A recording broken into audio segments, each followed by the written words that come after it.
How to go live at TikTok. Hey everyone, welcome back to our channel. In today's video we will learn how we can go live at TikTok, so make sure to watch the video till the very end. If you want to go live at TikTok, all you have to do is go ahead and first of all make sure to launch the TikTok application here. Once you launch the TikTok app, you will see this type of interface where you need to tap the profile icon from the bottom right of the screen. Once you tap the profile icon from the bottom right of the screen, what you want to do is make sure you have over 1,000 followers, because if you don't have over 1,000 followers, you will not be able to go live on TikTok. Once you make sure that you have over 1,000 followers, you can tap the plus icon here.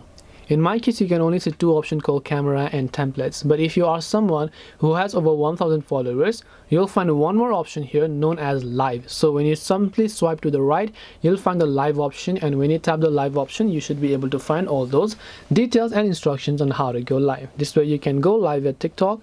Hope this video was very helpful. If you have got any questions, then feel free to leave them down below. Thank you for watching till the end of this tutorial, and see you soon in our next video.